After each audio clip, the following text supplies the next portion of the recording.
Welcome back, everyone. Chris Matthew with Forbidden Knowledge News. Today, I want to welcome Colin Woolford. He is a UFO researcher of some 30 years. He has a particular interest in UFO crash retrievals, aliens, and the crop circle phenomenon. He has given lectures on the connection to art through films and music and the UFO subjects, as well as the alien autopsy conspiracy. Colin, welcome. How are you doing today? Hey, Chris. How's it going over there in the States? It's going pretty good, as good as it can be with all the madness going on. You know, Yeah. things seem to be kind of slacking up a bit, but you never know what could happen with that.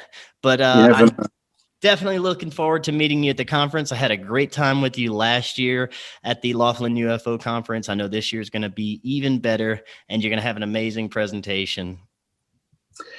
Yeah, I'm going to be talking about decoding Star Wars, and obviously, if you've not, I think you have to be from another planet if you've never heard what Star Wars is. But just in case you have literally just been born, or you're not familiar with it. Obviously, Star Wars is like it's like a space opera that was.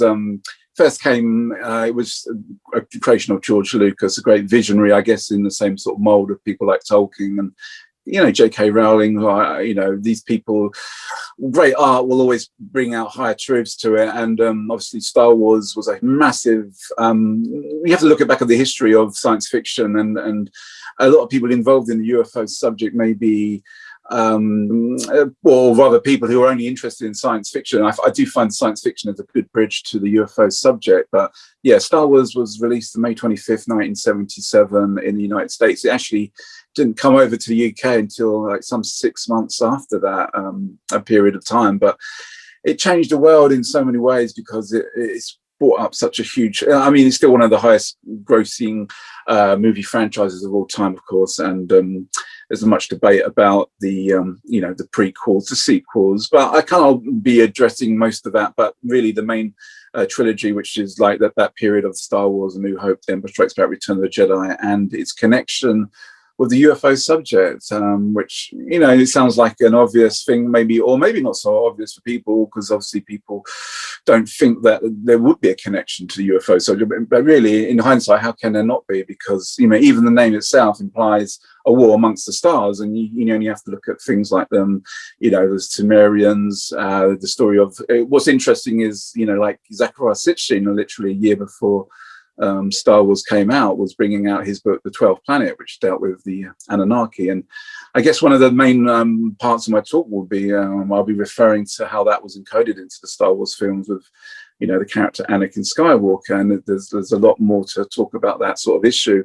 A lot of this research I actually came to me like some 20 years ago, believe it or not. So it's not something like new, although I've never given this talk, obviously, in America, and I've only done like a couple of talks here in the UK about it since a couple of years ago.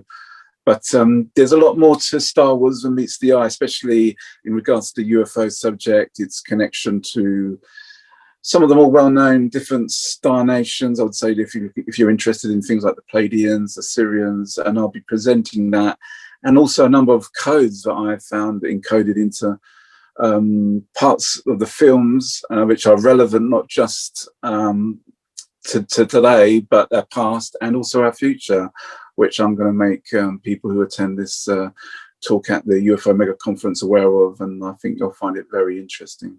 Is that something that you think that is prevalent throughout all movies? When you're talking about, it seems like these creators of this artwork are given profound information somehow through, whether it's just their own creativity or they're getting these downloads, or possibly, I've heard rumors that these big time Hollywood producers have connections to the CIA and these different factions, shadowy factions that give them information on what to put out there. What are your thoughts about that?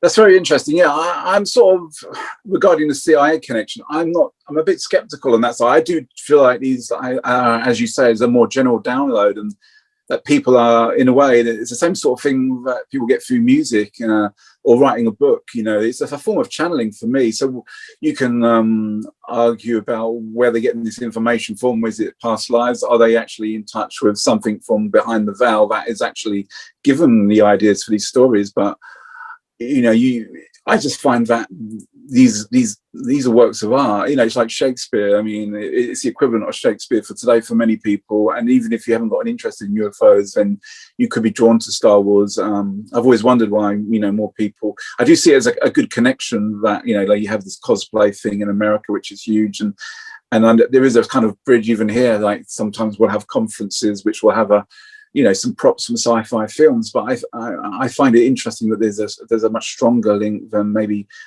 people will realize. But yeah, there's something that they're in touch with, and they're bringing forth higher truths basically through their works of art. And not just Star Wars, of course. I mean, I don't want to sort of, because I know there's a huge amount of interest from Star Trek with the whole Gene Roddenberry, and if you're familiar with him sitting in on things like he did that book. He was inspired to sit in on these sessions for The Only Planet of Choice, which people may be familiar with, and Puharich and all these characters. So there's also that aspect of ETs in of course, Star Trek, and some of the other great ones I should mention. Babylon 5, if people have ever watched Babylon 5, which is pretty amazing for me. Well, actually, it's arguably one of my favorite TV series, sci-fi.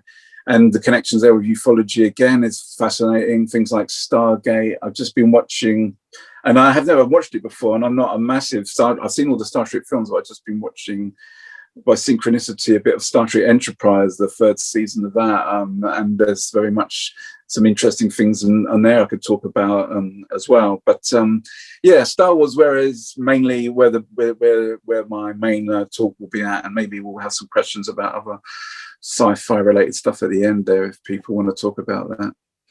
Do you find that through a lot of these films and even modern day films about, ETs and abductions and even, aliens taking over the planet, that they're trying to, they seem to be portraying ETs as a threat to humanity. Do you see that as a kind of recurrent theme where these ETs are somewhat of a threat to us?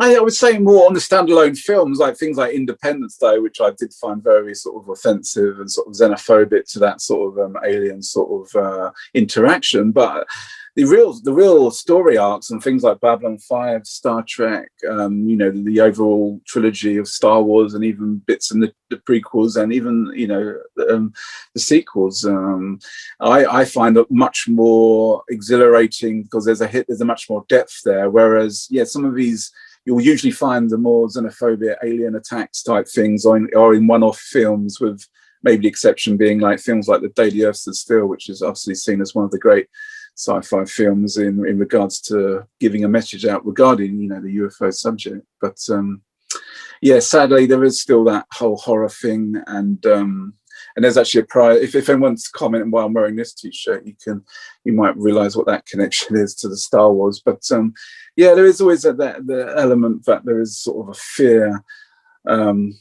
with beings from other world, and obviously for many people who do see these things, it can be quite a shocking thing. So I'm not trying to get away from, the magnitude of seeing spacecraft or indeed extraterrestrials, because it can be quite a shocking experience for human beings, So, but definitely the spin. Something I'm very wary of. Things like false flag events, potential. You get all that stuff about Project Bluebeam, and it's a concern, and I do think there's a validity to that concern, and especially with what's happening now with what's been going on with the Pentagon and all sorts of various videos being released. We're certainly living in very interesting times, but maybe the whole what I'm going to be saying and others with the art aspect will actually make people feel a bit more safer and secure, and that there are benevolent ETs and positive things happening out there. That's not also to say that there aren't sort of negative ETs as well, of course. Yeah, and you mentioned, how modern day disclosure is kind of taken off, and we're seeing a lot of stuff coming from the mainstream media, even our own government, the Pentagon, about UFOs. Saying, "Oh yeah, these things are real and they've been around." Do you think that there is some kind of nefarious agenda coming from them? Because it's very odd that it's all happening now and all of a sudden. It is. I kind of feel like there is two factions almost. I do feel like, the talk of Space Force can be seen as a positive thing, but at the same time you have to be wary that I do kind of feel like there's a big power struggle going on, and it's kind of strange now that so many people in positions of authority are now talking about it. So clearly there's either an attempt maybe to deceive people, or maybe possibly those people maybe have changed, or maybe they've been influenced by ET groups now to sort of, maybe they've been given a timeline. That's something I've always thought, that maybe we're on some sort of benign, positive timeline. And I do believe actually in the next 10 years, we're going to see some amazing revelations. So yeah, I mean, yeah, we always got to be wary, Chris, of, whatever they call it, the military, the deep state, or whatever, people trying to manipulate, especially with what's happened last year, with this pandemic and things. We should always be questioning everything, really. Don't accept anything you're told. Maybe turn off your TV and come to more conferences like the UFO Mega Conference, maybe.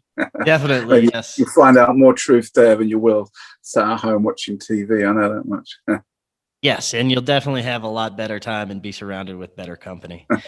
Definitely. Colin, I'm so looking forward to meeting you at the conference. That's going to be June 6th through 12th in Laughlin, Nevada. It's going to be such an amazing time. I might bring my little friend around as well, Yeah, you got to bring him. You got to bring the Yoda. All right, Colin. Well, thank you for stopping by today, and I will see you in Laughlin along with all of you, too. This year's Laughlin UFO Mega Conference is the world's largest.